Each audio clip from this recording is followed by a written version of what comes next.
Space is a human mistake.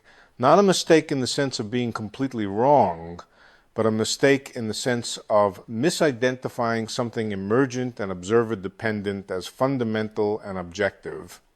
We evolved to perceive three-dimensional space because it was useful for survival, not because space is fundamentally real. And now we're stuck with this perceptual framework that obscures the true nature of reality. After decades of studying quantum mechanics, black holes, and the holographic principle, I've come to realize that our intuitive notion of space is a cognitive illusion, a mistake built into how human brains process information about the world. Space seems fundamental to us, but that's because of how we evolved, not because of how reality actually is. Let me tell you why space is a human mistake and what reality looks like when you correct for this mistake. When I say space is a human mistake, I need to be clear about what I mean. I'm not saying that when you measure the distance between two objects, you get the wrong answer. I'm not saying spatial reasoning doesn't work for everyday purposes. I'm saying that our brains automatically organize sensory information into a three-dimensional spatial framework, and we mistakenly think this framework is the fundamental structure of reality.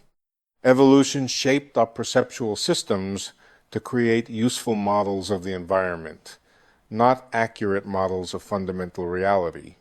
Three-dimensional space is an incredibly useful model for navigating the world, for hunting, for building shelters, for avoiding predators.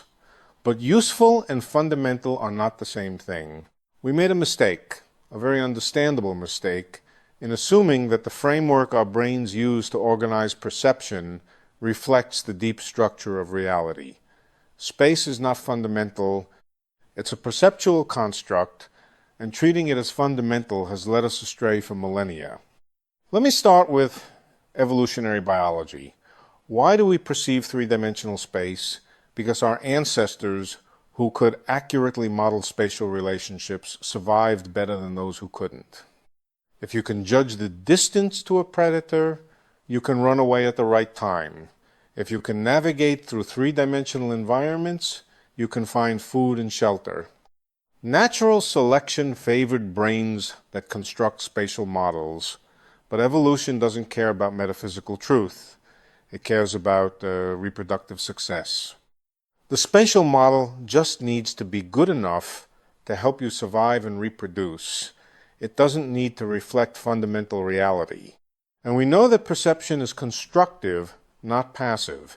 Your brain doesn't just receive spatial information, it actively constructs a spatial model from fragmentary sensory data. Vision is not like a camera recording reality.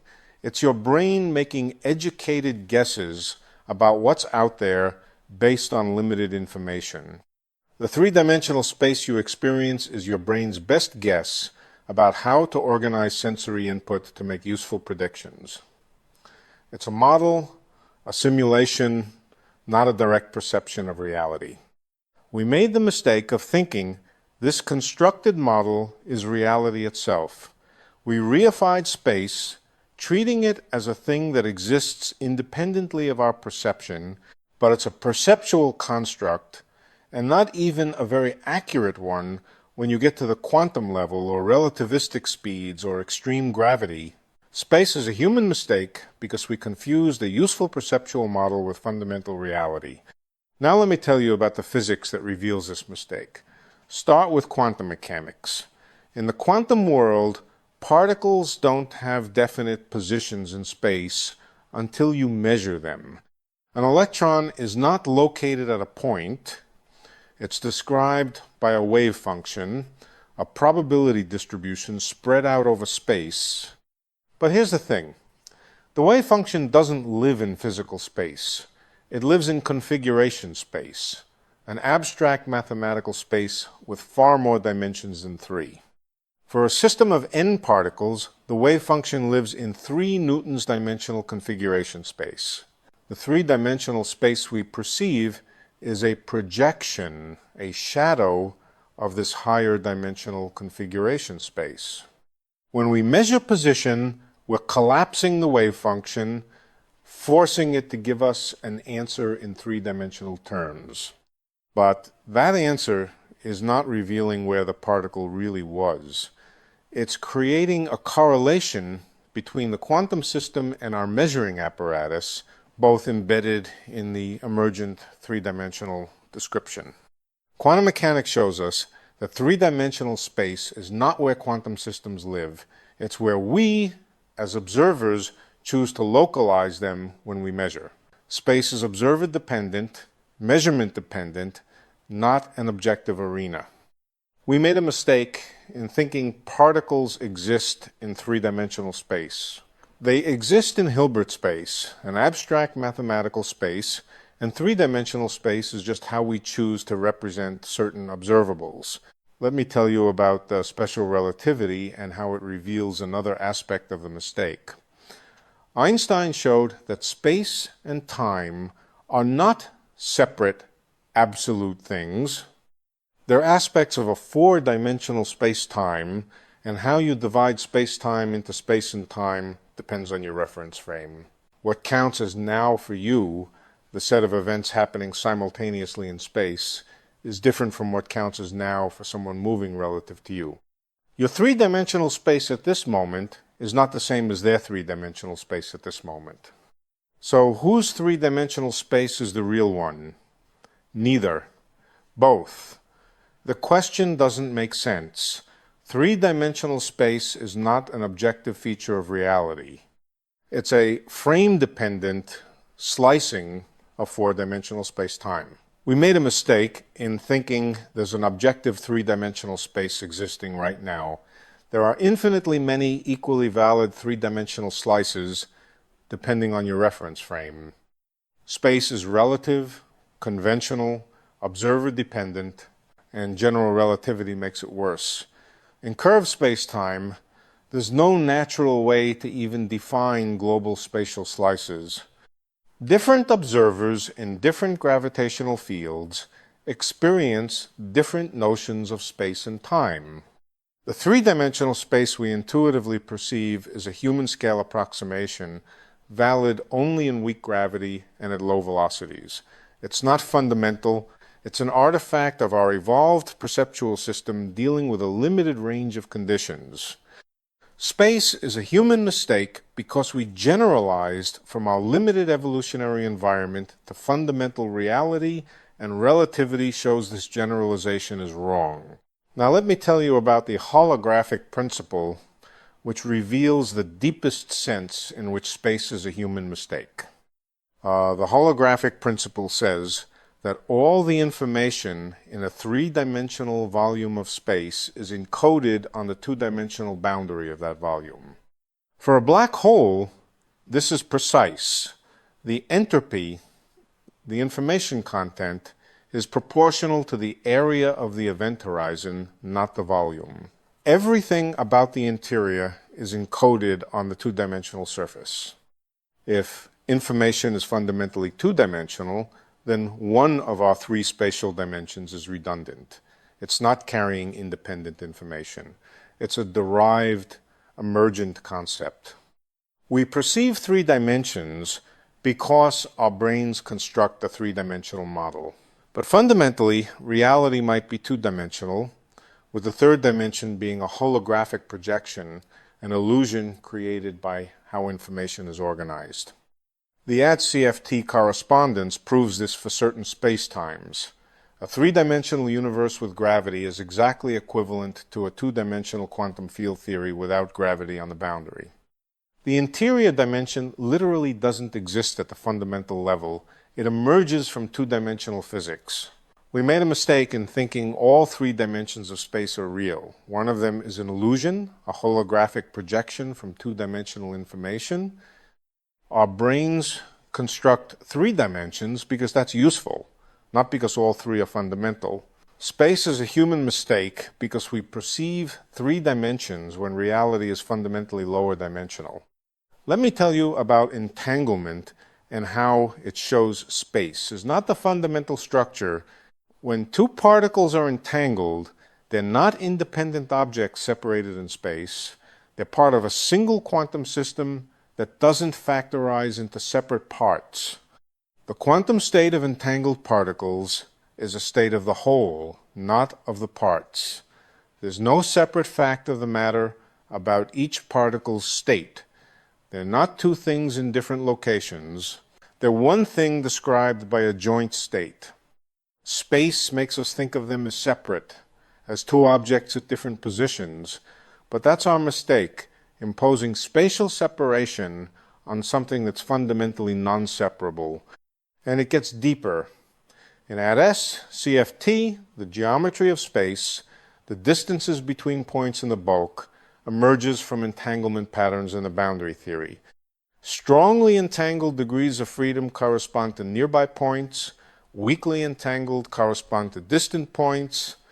Space itself emerges from entanglement. At the fundamental level, there's no space, there's quantum information, qubits, entangled in complex patterns. The spatial structure we perceive emerges from how this information is organized. We made a mistake in thinking space is fundamental and entanglement is a weird quantum property. It's the opposite.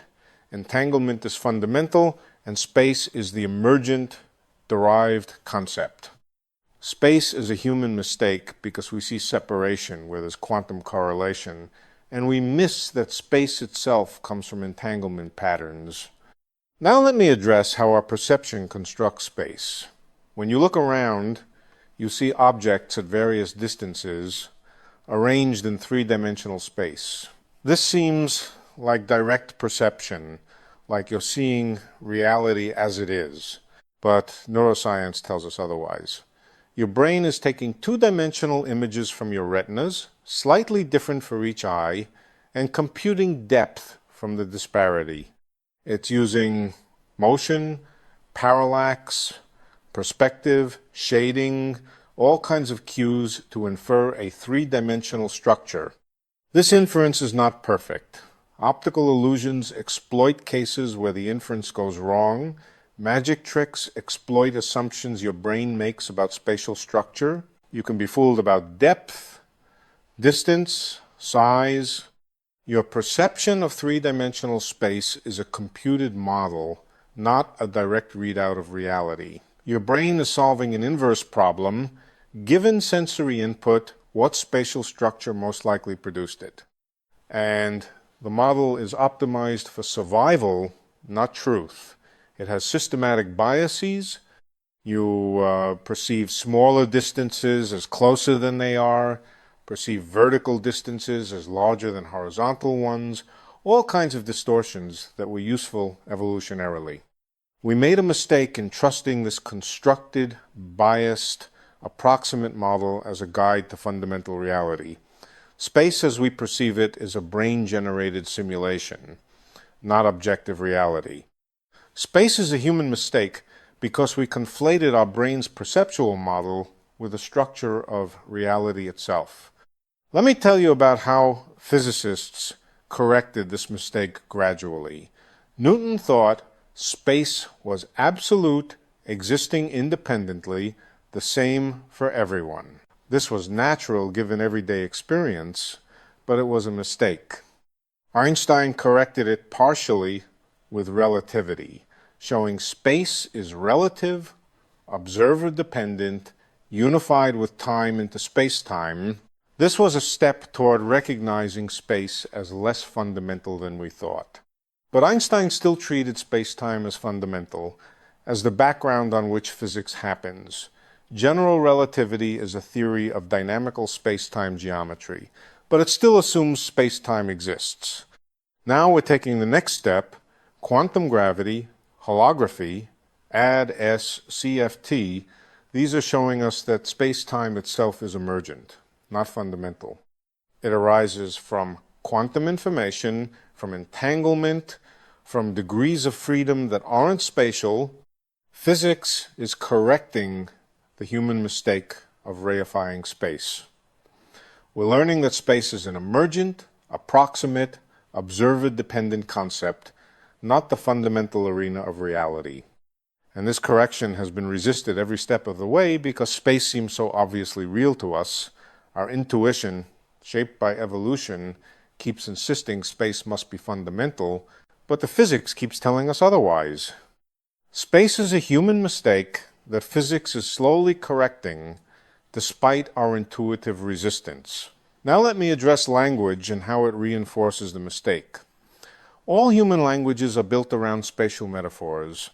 We talk about moving forward in time, having a high opinion, being in a good mood, going through difficulties. Time is described spatially. Abstract concepts are described spatially. Even thinking is described spatially. We go through thoughts, reach conclusions, approach problems. Language assumes space is the fundamental framework for organizing experience.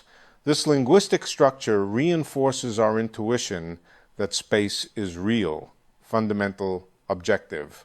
But language evolved for communication about survival-relevant things, not for describing quantum gravity. The fact that language is spatial doesn't mean reality is fundamentally spatial. It means our ancestors needed to communicate about spatial relationships. We made a mistake in letting language constrain our conception of reality.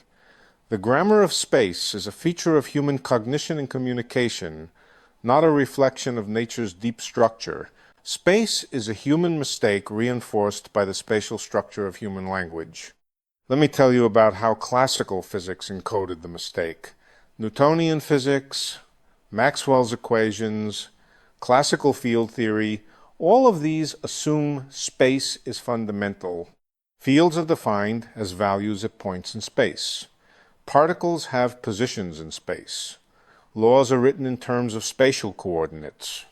This works beautifully for classical physics.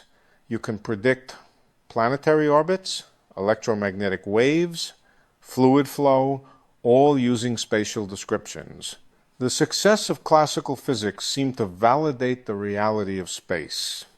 But now we know classical physics is an approximation valid at low energies and large scales. It's an effective theory describing emergent phenomena, and space is part of what's emergent. The success of spatial descriptions in classical physics doesn't mean space is fundamental. It means space is a good emergent approximation in the classical regime. We made a mistake in taking the success of classical physics as evidence that space is fundamental. We should have taken it as evidence that space is a useful emergent concept at certain scales. Space is a human mistake that got encoded into our physical theories, and it took quantum mechanics and relativity to start revealing the mistake. Now let me address consciousness and the experience of space. You feel like you're located in space, like you occupy a region of three-dimensional space, like your consciousness is somewhere. But where is consciousness? If you're a physical system, a brain, then you're made of quantum fields which are made of excitations of fundamental degrees of freedom that aren't in space. Your consciousness is a pattern in quantum information, not an object in space. The feeling of being located in space is itself part of your perceptual model. Your brain constructs a spatial model and includes a representation of your body in that model, giving you the feeling of being at a location. But this is self-modeling, not reality. Your consciousness is not located in fundamental reality, because fundamental reality is not spatial. The sense of spatial location is part of the emergent approximate description. We made a mistake in thinking conscious experience reveals the fundamental structure of reality. It reveals the structure of our brain's model, which is optimized for survival, not metaphysical accuracy. Space is a human mistake that extends even to our sense of self, our feeling of being located beings in a spatial world. Let me tell you about how mathematics reveals non-spatial reality. In quantum mechanics, the fundamental description is not spatial. It's algebraic, involving operators on Hilbert space, commutation relations, unitary evolution. Position is just one observable among many, no more fundamental than momentum or energy or spin. The choice to describe things spatially To talk about position is a choice of representation, not a feature of the quantum state itself. The wave function can be written in position representation, but also in momentum representation, energy representation, any complete set of observables. These are all equally valid, non-privileged. We habitually use position representation because space is intuitive to us, but that's our bias, not nature's preference. Quantum mechanics is showing us that reality at the fundamental level is not spatial. It's described by abstract mathematical structures in Hilbert space. We made a mistake in trying to understand quantum mechanics spatially, leading to paradoxes and confusions. The formalism is telling us to think non-spatially, but our spatial intuitions keep interfering. Space is a human mistake that makes quantum mechanics seem weird, when really it's our insistence on spatial thinking that's the problem. Now let me address how correcting the mistake changes physics. If we stop assuming space is fundamental, we can make progress on quantum gravity. Instead of trying to quantize space-time geometry, which leads to problems, we can start with quantum information and derive space-time as emergent. This is what holography does.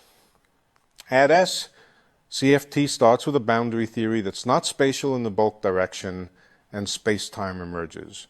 String theory and loop quantum gravity are working toward non-spatial fundamental descriptions.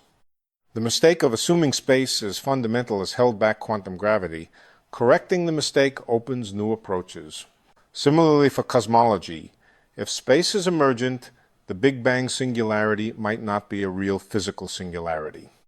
It might be where the emergent spatial description breaks down, but the fundamental quantum state might be perfectly regular. The mistake of treating space as fundamental makes the Big Bang seem paradoxical. Correcting the mistake might resolve the paradox. Space being a human mistake means correcting it is essential for progress in fundamental physics.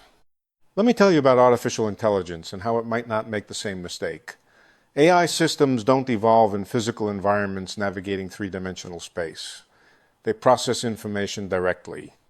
An AI trained to recognize patterns in high-dimensional data doesn't necessarily construct a three-dimensional spatial model. It might organize information in completely different ways, ways that don't privilege spatial structure. If an AI were to develop physics, would it discover space? Or would it find quantum information, entanglement patterns, abstract mathematical structures, and never think to organize them spatially? We made the mistake of assuming space is fundamental because evolution gave us spatial perception. But intelligence doesn't require spatial perception. Other forms of intelligence might see reality more clearly without the spatial bias. Space is a human mistake that a non-human intelligence might not make, potentially seeing the non-spatial nature of reality more directly. Now let me address practical implications. Does it matter for everyday life that space is a human mistake? Mostly no. The emergent spatial description works perfectly well for human-scale physics. You can still navigate, build things, throw balls, all using spatial reasoning. The mistake only matters when you're asking fundamental questions about the nature of reality or doing physics at extreme scales. But conceptually, it matters enormously. It means we can't trust our intuitions about reality. We can't assume our perceptual framework reflects truth. We have to be willing to let go of intuitive notions, even ones as basic as space. And it matters for understanding ourselves. We're not beings inhabiting space. We're patterns in quantum information, and the space we experience is part of our self-model, our brain's way of organizing information. Space is a human mistake with profound philosophical implications, even if the practical implications for everyday life are limited. Let me tell you about how to think without space. This is incredibly difficult because spatial thinking is so deeply ingrained, but it's necessary for understanding fundamental physics. You have to think in terms of quantum information, of Hilbert spaces, of entanglement patterns, of operator algebras. You have to let go of visualizing particles at locations, let go of imagining geometries. This is why quantum mechanics seems so counterintuitive. We keep trying to force it into spatial terms, into visualizable models, and it doesn't fit. The formalism is non-spatial, but we insist on spatial interpretation. I've spent decades training myself to think non-spatially, to work with the mathematics directly without translating into spatial pictures. It's hard. The spatial bias is strong, but it's necessary. We made a mistake in thinking we need to visualize, to picture things spatially, to understand them. Sometimes understanding means giving up visualization, accepting that reality is fundamentally non-spatial and can only be described mathematically. Space is a human mistake that we perpetuate by insisting on spatial visualizations when mathematics is telling us to think differently. Now, let me address what's real if space isn't. What's the fundamental reality underlying the emergent spatial description? I believe it's quantum information, qubits, quantum states, entanglement, unitary evolution, the laws of quantum mechanics. These are fundamental. Space emerges from how this information is organized. But even calling them qubits is a bit misleading, because bits suggests discrete units, and the fundamental degrees of freedom might be more abstract. Maybe strings, maybe matrices, maybe something we don't have a good intuitive picture of yet. The point is that fundamental reality is described mathematically, not spatially. It's abstract, informational, quantum mechanical, and space is what emerges when you have the right organization of these fundamental degrees of freedom and you look at them from a certain coarse-grained perspective. We made a mistake in thinking we could understand fundamental reality using spatial concepts. Fundamental reality requires mathematical description, and our human concepts, evolved for navigation and survival, don't apply. Space is a human mistake, and fundamental reality is non-spatial, mathematical, quantum informational. Let me tell you why I think recognizing this mistake is liberating. For millennia, we were confused about the nature of reality because we kept assuming space was fundamental. We got paradoxes, infinities, contradictions. Now we're realizing space is emergent, and many of those problems dissolve. The black hole information paradox resolves when you realize the interior space isn't fundamental. The measurement problem in quantum mechanics looks different when you stop assuming space is fundamental. Recognizing the mistake is allowing us to make progress. We're not stuck anymore trying to force nature into our spatial preconceptions. We're following the mathematics, accepting non-spatial descriptions, discovering deeper truths. The mistake was understandable. Evolution shaped us to think spatially, but we're capable of overcoming our evolutionary biases through mathematics and careful reasoning. Space is a human mistake, but we're human enough to recognize and correct our own mistakes. Now let me bring this all together. Space is a human mistake in multiple senses. It's a mistake to think space is fundamental when it's emergent from quantum information. It's a mistake to think space is objective when it's observer-dependent and frame-dependent. It's a mistake to think our perception of space reflects reality when it's a constructed model optimized for survival. Evolution gave us spatial perception because it was useful, not accurate. Language reinforced spatial thinking because it was communicatively effective, not metaphysically correct.